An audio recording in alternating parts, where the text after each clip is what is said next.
오늘 함께 나눌 말씀은 로마서 16장 1절에서 16절 말씀입니다. 로마서 16장 1절에서 16절 말씀이고, 제가 가진 성경은 신약성경 261면에 나와 있습니다.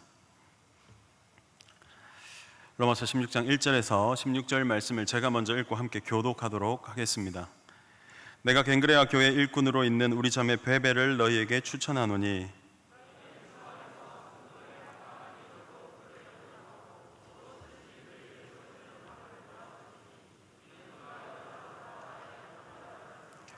너희는 그리스도 예수 안에서 나의 동력자들인 브리스가와 아굴라에게 문안하라.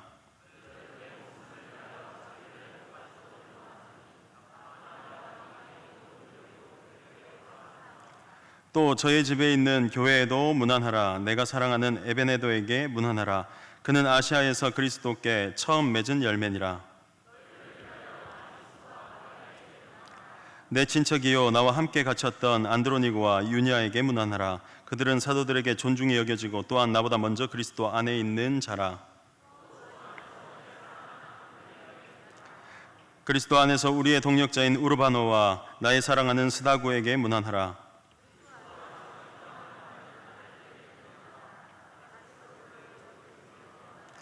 내 친척 헤로디온에게 문안하라. 나기수의 가족 중 주 안에 있는 자들에게 문안하라.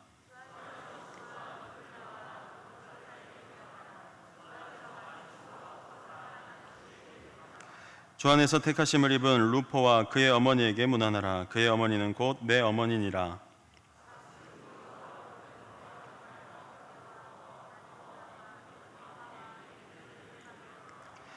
빌롤로고와 율리아와 또 네레오와 그의 자매 올름바와 그들과 함께 있는 모든 성도에게 문안하라. 너희가 거룩하게 입맞춤으로 서로 문안하라. 그리스도의 모든 교회가 다 너희에게 문안하느니라. 아멘. 오늘은 무엇이 로마 교회를 하나가 되게 하였는가, 제가 설교 제목을 조금 변경했습니다. 무엇이 로마 교회를 하나가 되게 했는가라는 제목으로 함께 말씀을 전하도록 하겠습니다. 교회가 결단하고 꼭 해야만 하는 일이 있다면, 그리고 성도로서 마땅히 해야 될 일이 있다면 그것은 단연코 복음 전하는 일이라고 믿습니다. 우리 교회도 마땅히 해야 하는 바, 여러분 총력 전도주의를 지키고 또 세례식을 기점으로 최대한의 노력을 하려고 하고 있는 이유가 바로 교회가 해야 될 일, 또 성도로서 해야 될 일이 바로 복음 전하는 일이기 때문일 것입니다. 이것은 하나님의 말씀이고 교회와 성도의 사명입니다. 그래서 저는 이에 오늘 복음을 잘 전했던 사람과 복음의 능력이 잘 드러났던 로마 교회 이야기를 해보고자 오늘 이 본문을 이야기하기로 정했습니다. 여러분들 로마서 15장 28절에 보시면 사도 바울의 원래의 목적이 나옵니다. 28절을 제가 읽어보도록 하겠습니다. 그러므로 내가 이 일을 마치고 이 열매를 그들에게 확증한 후에 너에게 들렀다가 서바나로 가리라. 쉽게 말하면 로마서에 사도 바울이 이렇게 적었습니다. 내가 예루살렘에서 원래 하고자 했던 일이 뭐냐면, 마게도냐와 아가의 지방의 사람들이, 그 이방인들이 예루살렘에 있는 가난한 유대 성도들을 위해 연보를 모았습니다. 헌금을 모아서 그걸 전달할 일을 마치고 나서 내가 너희에게로 간 후에, 그 당시에 땅끝이라 여겼던 스페인, 서바나가 스페인입니다. 스페인으로 내가 가리라 라고 말한 것입니다. 여러분, 이 이야기는 15장 30절부터 나오는 사도 바울의 기도 제목들로 이렇게 나오게 되고, 그 이야기들은 실제로 사도행전 21장부터 바울이 예루살렘으로 가는 이야기들로 해서 이렇게 쫙 이렇게 연결되면서 나오게 됩니다. 여러분, 사도 바울이 로마서 15장 30절부터 기도 제목을 3가지 냈는데, 그 기도 제목들을 보면 이렇습니다. 내가 가지고 가는 이 연보를 그들이 받아들이게 해달라. 나로 유대에 순종하지 아니하는 자들로부터 건짐을 받게 하라. 그리고 내가 너희들에게 가서 교제할 수 있도록, 내가 로마에 갈 수 있도록 기도해달라. 이렇게 기도 제목을 냈습니다. 여러분, 그 기도의 제목들은 방금 말씀드린 것처럼 사도행전 21장부터 쭉 보면서 다 이루어지게 됩니다. 예루살렘에 도착하자마자 사도 바울이 잡혀서 죽게 될 위기가 처해졌는데, 그 이야기가 천부장에 들어갑니다. 그래서 천부장이 백부장을 데리고 급하게 돌로 쳐 맞아 죽을 그 위기, 성 밖에서 죽을 위기에 사도 바울을 데리고 가면서 건짐을 받게 됩니다. 그리고 나서 여러분 중간에 보시면 알겠, 한 문장으로 짧게 나오지만 그 사도 바울이 가져갔던 그 연보를 예루살렘의 형제들이 기꺼이 영접했다라는 그 기도 제목으로 또 기도 제목이 이루어지게 되고, 그리고 마지막으로 여러분 사도행전 27장에 로마로 압송되다라는 그 제목으로 사도 바울은 안전하게, 가장 안전한 방법으로 로마에 가게 되므로 기도 제목이 이루어지게 됩니다. 사도 바울은 예루살렘에서 목숨을 걸고 또 가는 길도 로마로 만약에 그냥 혼자 갔으면 나는 먹지도 않고 마시지도 않고 난 사도 바울을 죽이겠다라고 말한 사람이 사도행전에 40명이 나옵니다. 그런 위기 속에서도 왜 사도 바울은 로마 교회로 가려고 했을까요? 왜? 그냥 바로 스페인으로 가면 되지 왜 로마 교회로 가려고 했을까요? 이건 제가 물어보는 겁니다. 대답해 볼 분? 이유는 간단합니다. 저는 뭐 그렇게 어려운 사람도 아니고 복잡한 사람도 아닙니다. 만약에 제가 가고자 했다면 그 로마 교회가 좋은 교회였기 때문일 겁니다. 여러분, 코로나 시대가 오면서 우리 교회, 세계로 교회가 뭐 우리가 의도치 않게 또 많이 알려졌습니다. 그리고 많은 분들이 세계로 교회 가보고 싶다라는 마음을 전했고 또 말도 들었고 실제로도 많은 분들이 오셨습니다. 왜 그랬을까요? 세계로 교회가 좋은 교회 같아서 그랬겠죠. 마찬가지입니다. 사도 바울도 로마 교회가 좋은 교회였기 때문에 그렇게 가려고 했을 것이라고 저는 생각합니다. 로마 교회에 가면 사도 바울이 위로를 받을 수 있었고, 로마 교회에 가면 땅끝까지 복음을 전할 그 힘을 얻고 갈 수 있었고, 맨날 가는 데마다 나를 죽이려 하니까, 가는 데마다 나를 막아서니까. 사도행전에 보면 계속 바울이 공회 앞에 서다, 바울이 변명하다, 바울이 막 죽을 위기에 처하다, 다 그런 얘기밖에 없습니다. 그럼에도 불구하고 로마 교회에 가려고 했던 이유는 저는 간단하다 생각합니다. 거기 가면 내가 힘을 얻을 수 있기 때문에, 나와 같이 하는 사람들이 있기 때문에, 나와 함께 기도하는 사람들이 있기 때문에 그래서 가려고 하지 않았을까. 그래서 또 서바나로 가는 그 길목에서 내가 어떤 영적인 또 물질적인 힘을 얻고 갈 수 있지 않았을까 해서 아마 가려고 했던 것 같습니다. 그리고 또한 이러한 마음과 더불어 사도행전 23장 11절에는 이렇게 주께서 사도 바울에게 나타나셔서 말씀하십니다. 그날 밤에 주께서 바울 곁에 서서 이르시되 담대하라, 내가 예루살렘에서 나의 일을 증언한 것 같이 로마에서도 증언하여야 하리라. 이거는 사도 바울이 로마에 가는 것은 정말 이거 확실한 일이라는 거예요. 그렇게 해야 네가 스페인에 가서 서바나에 가서 복음을 전할 수 있을 것이다. 이런 하나님의 그 인도하심이 로마 교회에 있었다는 것입니다. 그래서 저는 이 시간에 또 그렇다면 사도 바울이 어떠한 마음이었길래, 또 어떤 사람들이 모였길래 로마 교회에 그렇게 가려고 했을까? 로마 교회에 대해서 좀 같이 살펴보고자 합니다. 로마 교회는 오늘 본문의 맨 마지막 장 16절을 제가 읽었죠. 16장을 사실은 옛날에 초대 교부들 또 많은 주석을 내신 분들, 학자들도 15장까지를 중요하게 여겼고 16장은 사실은 그렇게 중요하게 여기지 않았습니다. 그냥 오늘날 편지로 치면, 뭐 요즘에는 편지도 잘 안 적지만 옛날에 편지 적다가 꼭 끝에 이렇게 하잖아요. 추신, PS 해가지고 이거 잊지 마, 내 마음을 전합니다, 뭐 이렇게 조금 더 적다. 그런 부분이 바로 로마서 16장이었습니다. 그런데 많은 학자들이 여기에 나온 명단의 이름을 보면서 이 사람들이 그냥 안부 전하는 인사가 아니구나, 이런 사람들이 모여 있구나 해서 그 중요성이 조금 시대가 지나서 드러나게 됐습니다. 우리 교회 이전에 오셨던 이상규 교수님이라고 역사학, 우리 교회사적으로는 굉장히 권위가 있으신 분인데, 그분이 우리 교회에 왔을 때 전했던 말씀이 바로 이 본문이었습니다. 저도 이 본문을 준비하면서 그분의 자료와 설교를 참고를 했습니다. 로마 교회는 오늘 본문에 읽은 것처럼 많은 다양한 사람들이 모여 있었습니다. 오늘 본문에 총 26명의 개인에게 문안 전합니다. 개인이 나온 게 26명입니다. 그리고 그분들의 권속과 그분들의 어머니 뭐 이렇게까지 하면 사도 바울이 로마 교인들을 아는 사람들은 26명보다 훨씬 많았던 것으로 추정이 됩니다. 완전 정확하게는 어렵지만 본문의 내용과 각자 사람들의 이름을 통해서 이 사람이 남자인지 여자인지, 유대인인지 이방인인지, 노예인인지 자유인인지를 우리는 그 이름을 통해서 알 수 있습니다. 다시 한번 말씀드리지만 이걸 위해서 연구한 학자분들, 또 뭐 이상규 교수님의 국내외 저도 막 이것저것 해서 많이 자료를 찾아봤고, 또 이 본문으로 설교한 목사님들 설교도 좀 많이 봤습니다. 그래서 최대한 제가 거의 확실한 것 같다라는 그 자료 틀 안에서 제가 간단하게 이 26명이 어떤 구성으로 이루어져 있는지를 말씀드리고자 합니다. 로마서 16장에 보면 남자와 여자가 나옵니다. 근데 제가 방금 말씀드린 거 유대인이냐 이방인이냐 뭐 남자냐 여자냐 종이냐 자유인이냐 이게 중요한 이유가 그 당시 시대에 이런 것들로 인해서 완전 신분이나 이런 분위기가 달라졌기 때문이에요. 그래서 갈라디아서 3장 28절에는 너희는 유대인이나 헬라인이나 종이나 자유인이나 남자나 여자나 다 그리스도 예수 안에서 하나이니라 이렇게 사도 바울이 얘기했던 겁니다. 그래서 저는 이 기준으로 어떤 구성원이 어떻게 로마 교인 중에 있었는지를 알아보고자 합니다. 첫 번째로 유대인은 지금 이 방금 말씀드린 명단 중에서 유대인이 대략 한 4명 정도 있다. 이 24명 정도 26명 중에 거의 뭐 유대인으로 추정하는 인원은 4명 정도 있다. 그럼 나머지가 어떻다고요? 이방인일 가능성이 높다라는 거예요. 쉽게 말하면 유대인이 4명, 이방인이 22명 뭐 이렇다는 거죠. 확실하진 않지만 그렇게 추정이 된다라는 것입니다. 15%가 유대인이고 나머지가 이방인이다라는 것이죠. 당시에는 여러분 아시겠지만 유대인과 이방인이 하나 되는 것은 쉽지 않은 일이었고 거의 불가능했고 불가능했던 일이었습니다. 그런데 로마 교인 이 방금 누구에게 문안하라 이 명단을 보면 그 중에 4명 이상은 유대인이었고 나머지 대다수의 사람들 이방인이었다는 겁니다.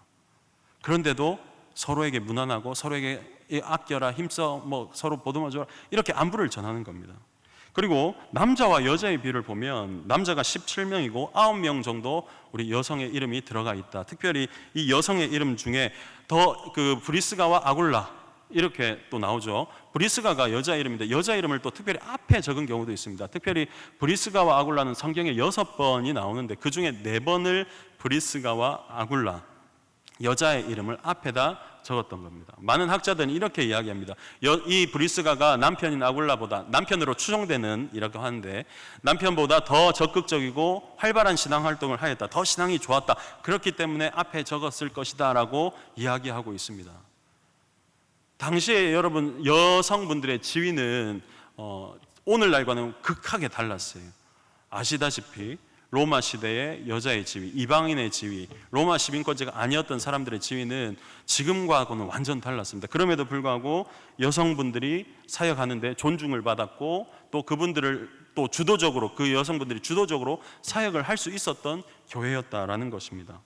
그게 바로 로마 교회였습니다. 그리고 이렇게 또 노예와 자유인의 비율을 보면 자유민의 숫자 오늘 언급된 교인들 중에 노예나 노예 출신의 자유민, 그러니까 노예였던 사람들은 확실히 한 7명일 가능성이 매우 높고 신분을 확실히 특정할 수 없는 사람들을 제외하고 확실한 데이터를 기반으로 딱 보면 정리해보면 노예, 지금도 그 현재 오늘 이 본문 읽은 명단 중에 노예는 30%, 노예 출신 자유민이 30%, 원래 자유민이 한 40% 될 것이다. 그러니까 노예였던 사람, 지금도 노예인 사람이 10명 중에 6이고 나머지가 4명이 자유인입니다. 여러분 여기 계신 분들은 성인이니까 보통 로마 시대를 배경으로 한 영화나 드라마를 보면 잔인하거나 음란해서 보통 19세 이상이 많습니다. 그래서 우리 학생들은 보기가 쉽지 않은데 보통 보면 노예들이 어떻게 나오는지 아세요? 완전 이건 취급당합니다. 대우라는 단어도 못 써요. 어떤 대우를 받았다 이게 아니라 그냥 취급당했어요. 그런데 그 로마 교회 오늘 읽은 본문의 인원 중에 한 60%가 노예 출신 또는 노예, 그리고 40%만 자유민이다. 이렇게 많은 학자들이 연구를 하고 있습니다. 저는 이걸 보면서 어떻게 저렇게 하나가 되었을까? 그러니까 사도 바울이 이런 사람에게 문하는 누구에게 문하라 하면서 이걸 보니까 남자와 여자가 있고 유대인과 이방인이 있고 노예와 자유민이 있다. 또 어떤 학자들은 뭐라고 말하냐면 노예를 막 학대하고 핍박했던 사람들도 회심해서 이 중에 있다라고 얘기를 하고 있고요. 또 이제 제가 여러 설교를 찾아보고 자료를 찾아봤는데 좀 갈리는 부분이 있지만 이 명단 중에는 왕족의 이름도 있다, 왕족의 사촌도 있다라고 말하고 있습니다. 쉽게 말하면 왕족으로부터 시작해서 노예까지 다 한 곳에 이 명단이 있다는 거예요. 로마 교회는 그런 교회였습니다. 도저히 하나 될 수 없을 것만 같았던 사람들, 도저히 하나 될 수 없는 사람들이 하나로 뭉쳐서 서로를 위해서 기도하고 존중하고 배려하고 용서하고 용납하고 이렇게 보듬어 주었던 교회. 오늘 우리를 보십시오. 지금 학년만 달라도 지금 뭐 다 따로따로 앉아있고 그렇잖아요. 세대만 달라도 예배를 같이 드리기가 힘들어요 목사님 이렇잖아요. 이게 모습 아닙니까? 이게 현대사회의 모습 아닙니까? 가까이 있는 것 같지만 가까이 다가갈 수 없는. 그런데 오늘 이 사도 바울이 이게 명시한 이 사람들을 보면 오늘날의 그것과는 전혀 차원이 다른, 도저히 하나 될 수 없을 것만 같은 사람들이 하나가 되었단 말이에요. 사도 바울이 진짜 그 죽을 위기 가운데에서도 로마 교인들을 향한 그 만나고자 하는, 교제하고자 하는 그 마음이 깊었던 것은 아마 사도 바울이 그렇게 꿈꿔왔던 교회가 이 로마 교회가 아니었을까라는 생각을 한번 해보게 됩니다. 도저히 하나 될 수 없을 것만 같았던 그곳에 하나됨이 있다. 누군가가 우리 교회에 오면 야 우리 교회 참 좋습니다라는 그 좋음이 단지 삼겹살을 굽고 단지 우리가 친절한 웃음을 그러니까 이게 아니라 진짜 누가 와도 이곳에서는 하나가 될 수 있다라는 그 모습과 그러한 모든 정신이 회복된다면 여기서 못 올 사람이 어디 있고 못 받아들일 사람이 어디 있고 은혜 못 받을 사람이 어디 있겠습니까? 우리는 로마 교인들의 이 모습을 보면서 아 진짜 우리가 이러한 모습으로 교회를 세워나가야겠다, 그런 마음을 가지고 서로 섬기고 헌신해야 될 것입니다. 그렇다면 여러분, 주 안에서 하나 된 로마 교회, 주 안에서 하나 된 로마 교회, 로마 교회는 어떻게 하나가 되었나? 방금 제가 말씀드렸다시피 오늘 본문에 여러 차례 반복되는 구절이 있는데 그게 바로 뭐냐면 주 안에서입니다. 주 안에서. 2절에 보면 너희는 주 안에서 성도들의 합당한 예절로 그를 영접해라. 3절에 보면 너는 그리스도 예수 안에서 나의 동력자들인, 이렇게 나옵니다. 그리고 8절에 보면 또 주 안에서 내 사랑하는 암블리아에게, 9절에 보면 그리스도 안에서 우리의 동력자인 우르바노, 10절에 보면 그리스도 안에서 인정함을 받은, 11절에 보면 주 안에 있는 자들에게 문안하라, 12절에 주 안에서 수고한 드루베나와 드루보스에게 문안하라, 주 안에서 많이 수고하고 사랑하는 버시에게 문안하라, 그리고 13절에 주 안에서 택하심을 입은 루포와 그의 어머니에게. 계속해서 말하고 있지 않습니까? 사도 바울이 보았던 로마 교인들은 주 안에 있던 교회, 주 안에 있던 성도들이었습니다. 그렇다면 여러분, 우리도 다 주 안에 우리도 다 주 안에 있는 거 아닙니까? 그래서 주 안에 있는 것이 어떠한 의미인지 로마 교회 교인들의 모습을 보고 제가 마지막으로 정리하고자 합니다. 로마 교인들은 기도하는 성도들, 기도하는 교회였습니다. 사도 바울은 분명히 로마서 15장 말미에 로마 교인들에게 이렇게 기도 제목을 부탁합니다. 너희의 기도에, 나의 기도에 너희와 함께 힘을 합하자, 나와 함께 힘을 합하여 기도해 달라 하면서 세 가지 기도 제목을 내고, 그 기도 제목이 어떻게 된다고요? 사도행전 21장 이후부터 나오는 예루살렘의 그 모든 여정에서 다 이루어진다고 했죠. 즉 사도 바울이 로마에 갈 수 있었던 것도, 로마 교인들이 사도 바울을 만나고 사도 바울이 로마 교인을 만날 수 있었던 것의 가장 첫 번째는 뭐였냐? 기도였습니다. 기도함으로 그들이 만났던 거예요. 기도함으로. 여러분들, 기도에는 능력이 있습니다. 여러분들, 기도하는 자만이 기도 응답을 받습니다. 어떤 사람들은 그래요. 기도 응답을 받은 적이 없어요. 묻고 싶습니다. 과연 정말 끝까지 기도했는가? 기도 응답은 누가 받습니까?